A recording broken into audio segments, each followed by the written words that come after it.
कहानियों के अंदर ये पावर होती है कि वो हमें ना सिर्फ लंबे समय तक याद रहती है, इसके अलावा उनके अंदर जो बताया गया मैसेज है वो हम अपनी लाइफ में डायरेक्टली इम्प्लीमेंट कर कर उसका बेनिफिट तुरंत उठा पाते हैं।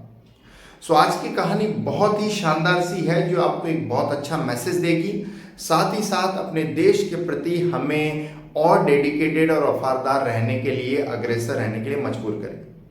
सो कहानी है एंशिएंट टाइम की, जब मगध साम्राज्य के एक सेनापति पाटलिपुत्र पहुंचते हैं अपने किसी पर्सनल काम की वजह से चाणक्य से मिलने के लिए। इस समय चाणक्य जो है अपनी कुटिया में बैठकर कुछ लिख रहे होते हैं राज्य के बारे में। समय जो है वो शाम का है और थोड़ा अंधेरा होता है, तो दीपक जलाकर वो कुछ लिख रहे होते हैं। सेनापति कुटिया में प्रवेश के लिए आज्ञा लेते हैं, तो चाणक्य उनको अंदर आने के लिए और बैठने के लिए कहते हैं।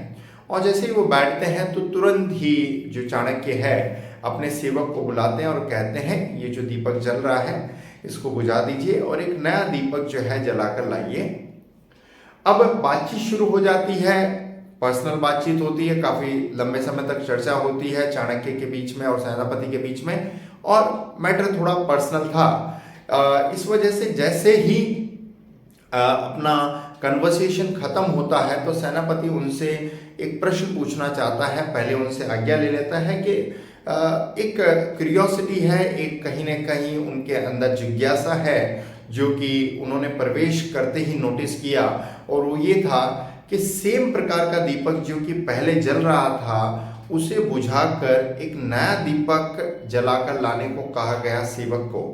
तो सेनापति पूछना चाहता है कि जैसे मैंने प्रवेश किया तो आपने सेम दीपक होते हुए उसे चेंज करने को क्यों कहा। तो चाणक्य उन्हें समझाते हैं कि जब आपने प्रवेश किया तब मैं राज्य का कार्य कर रहा था और उसके अंदर राज्य के का तेल था, दीपक के अंदर राज्य का तेल था, और जैसे आप मुझसे मिलने आए तो मैं जो बातचीत कर रहा था आपसे वो पर्सनल मैटर के बारे में था, पर्सनल चीज़ों के बारे में था। इसलिए मैंने ये उचित समझा कि मुझे राज्य का तेल यूज़ नहीं करना चाहिए, मुझे कहीं ना कहीं पर्सनल जो है ऑयल यूज़ करना चाहिए इस लैंप के अंदर। तो इस कहानी से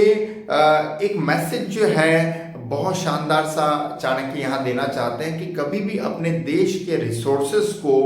अननेसेसरी वेस्ट नहीं करना चाहिए जिससे हमारे देश की हानि हो, या हमारे देश के रिसोर्सेस को कहीं ना कहीं हम अननेसेसरी पर्पसेस के लिए वेस्ट करें, और देश प्रेम को और देश की संस्कृति को आगे बढ़ाने के लिए कार्य करें। So if somebody is wasting the resources of their country, somewhere the patriotism feeling is not there in him at all. सो इस कहानी से एक बहुत अच्छा सा मैसेज हम ये ले सकते हैं कि हमारे देश के रिसोर्सेज जो भी हैं उनको हमें सही मायने में यूज़ करना चाहिए, उनको कभी भी डिस्ट्रॉय करना या अननेसेसरी यूज़ करने की तरफ अग्रसर नहीं होना चाहिए, क्योंकि अगर हम वैसा कर रहे हैं तो कहीं ना कहीं हमारे अंदर देशभक्ति नहीं है, कहीं ना कहीं हमारे अंदर देश प्रेम नहीं है, और ऐसा कर कर हम हमारे रिसोर्सेज को ना सिर्फ वेस्ट कर रहे हैं बल्कि हमारी संस्कृति को और हमारी धरोहर को भी नुकसान पहुंचा रहे हैं। So try to use all the resources in the right manner and avoid the unnecessary uses of all the resources which are given by our country to us.